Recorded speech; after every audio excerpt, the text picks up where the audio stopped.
Assalamualaikum warahmatullahi wabarakatuh. Saya Dinda Difahmi akan menjelaskan materi dari Bryophyta. Terdapat klasifikasi pada Bryophyta. Yang pertama, lumut daun, yang kedua lumut hati, dan ketiga lumut tanduk. Lumut daun adalah jenis tumbuhan lumut yang sering dijumpai di daerah yang lembab.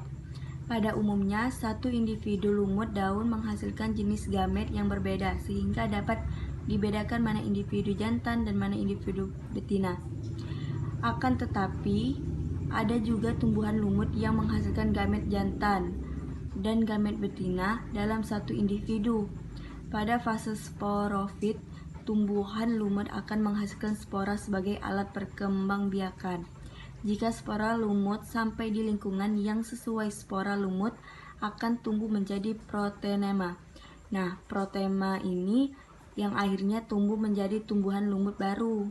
Contohnya spesies tumbuhan lumut daun adalah Polytrichum, Juniperium, Pogonatum, Ciratum, dan Aerobryopis longissima. Selanjutnya, ciri-ciri lumut daun. Anggota yang tidak asing lagi dari diviso ini adalah Bryophyta atau lumut daun.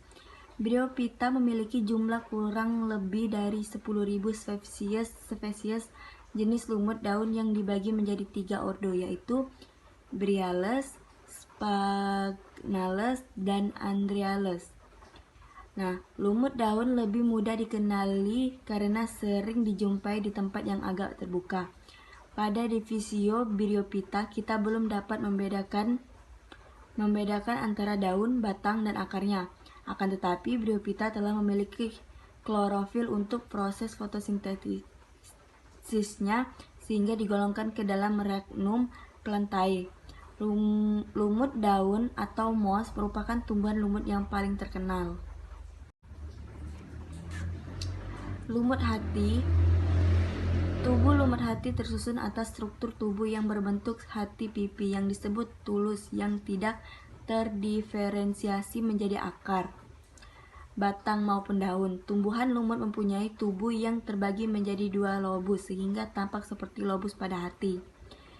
Gamet tangium pada lumut hati umumnya terdapat pada struktur batang yang disebut archegoniophore atau tempat penghasilan archegonium, dan antheridiophore, tempat penghasilan antheridium.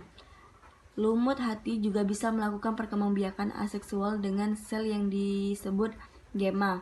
Gemma ini merupakan struktur seperti mangkok yang terdapat di permukaan gemetotif. Contohnya spesies lumut hati adalah Marchantia polymorpha dan Forella.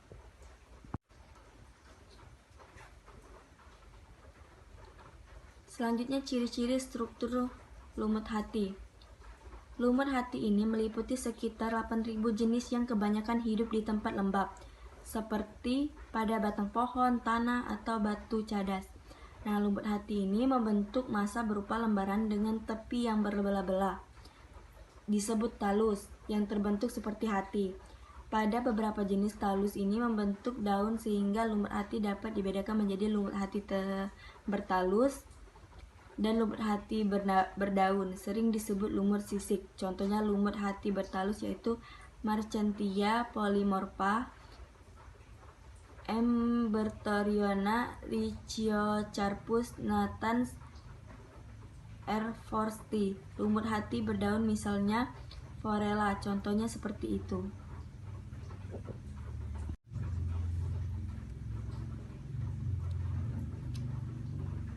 Golongan ini meliputi tubuh bagian dorsal dan ventral. Nah, itu terdapat dari lumut hati bertalus.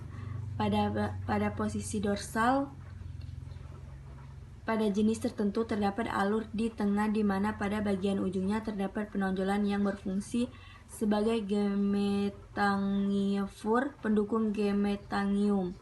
Yang kedua, terdapat sel-sel asimilasi yang membatasi ruang-ruang udara. Yang ketiga, Terdapat lapisan epidermis yang merupakan lapisan yang berbatasan dengan udara luar. Keempat, terdapat porus yang menghubungkan ruang udara dengan udara luar. Selanjutnya pada sisi ventral, ada yang namanya rusuk tengah yang merupakan penebalan dari tulus. Terdapat rizoid dengan karakteristik unisel, tidak ada cabang, tekstur halus, serta licin dan berjendol. Terdapat sisik dengan hanya satu lapis sel meskipun ini bersifat multisel. Terdapat jaringan parenkim tak berwarna sebagai sel penimbun cadangan makanan. Selanjutnya lumut hati berdaun atau foliose. Golongan ini meliputi morfologi daun dan batang. Pada daun bersifat dorsiventral atau dapat dibedakan antara sisi dorsal dan sisi ventral. Dengan karakteristik tubuh yang lunak, terdapat 2-3 baris daun. Di tepi talus terdapat yang namanya daun lateral yang dibagi menjadi daun tunggal dan daun bilobus. Daun bilobus dibagi lagi menjadi dua, yaitu lobus postikal atas dan lobus antikal bawah. Daun ketiga dapat pada garus tengah di sisi ventral dinamai dengan amfigastrium yang bercirikan ukuran lebih kecil dari daun lateral. Daun umumnya terdiri atas satu lapis sel. Terdapat kloroplas, terdapat trigomep atau penebalan berbentuk segitiga pada sudut-sudut sel.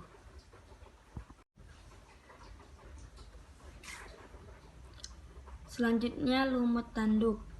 Nah, lumut tanduk ini mempunyai gemetotif yang mirip dengan gemetotif pada lumut hati. Perbedaan antara keduanya hanya terdapat pada sporifitnya. Sporifit pada lumut tanduk ini mempunyai kapsul memanjang yang tubuh seperti tanduk.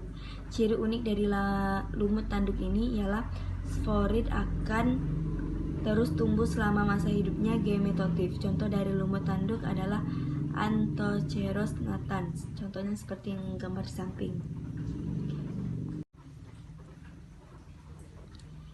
Selanjutnya ciri-ciri struktur tanduk. Nah, di sini ada divisi Anthocerophyta memiliki struktur tubuh mirip tanduk sehingga dinamakan lumut tanduk. Hanya memiliki satu kloroplas di dalam tiap selnya, oleh karena itu dianggap sebagai lumut primitif. Lumut ini memiliki struktur tubuh seperti lumut hati. Perbedaannya terletak pada sporitifnya. Sporitif pada lumut tanduk bentuknya seperti kapsul memanjang yang tubuh menyerupai tanduk. Selanjutnya kita menjelaskan ciri-ciri dari bryophyta. Nah, terdapat fotosintesis merupakan tumbuhan yang eukariotik dan multiseluler. Terus tidak memiliki akar, batang, dan daun sejati atau talu. Terus struktur tubuhnya masih sederhana sehingga tidak memiliki berkas pembuluh angkut, xilem atau floem. Lumut umumnya merupakan tumbuhan kecil, biasanya hanya beberapa mm sampai beberapa sentimeter saja. Ukuran tinggi tubuh lebih dari 20 cm. Mengalami pergiliran keturunan dari gemetofit ke sporifit yang disebut metagenesis, reproduksi secara seksual dan aseksual atau spora.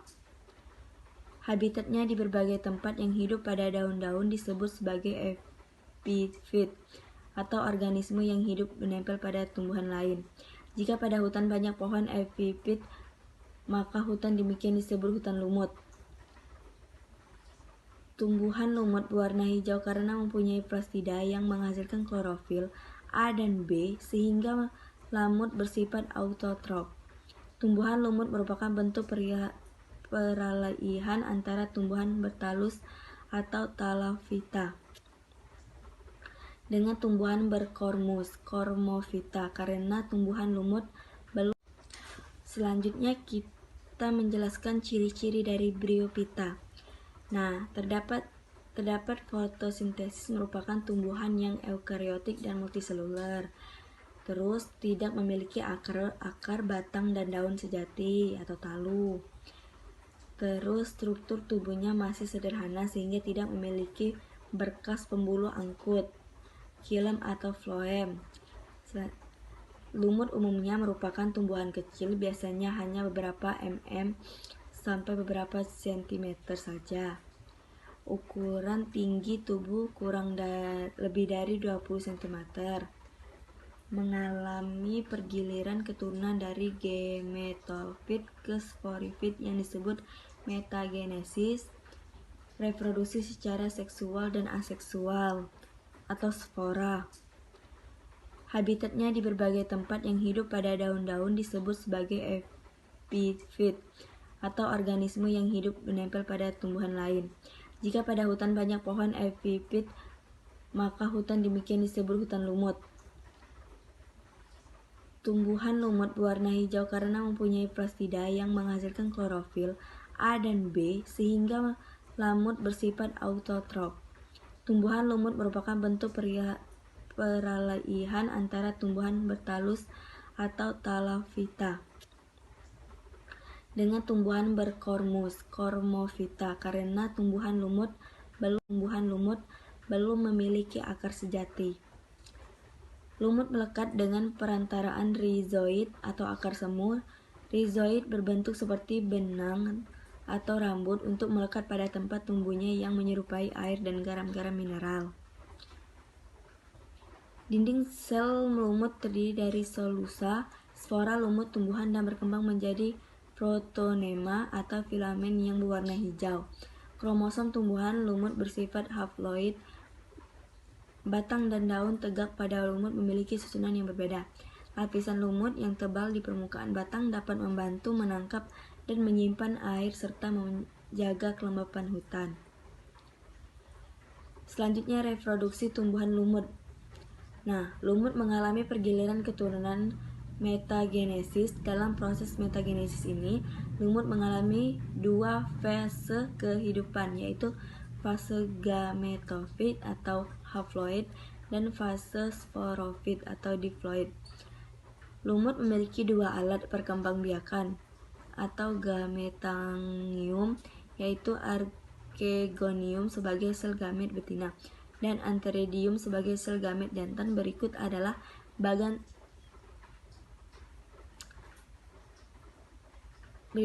peranan dalam hidup manusia.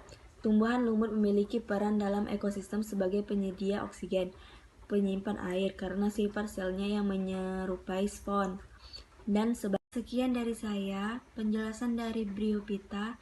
Jika ada salah kata, saya mohon maaf. Saya akhiri. Wassalamualaikum warahmatullahi wabarakatuh.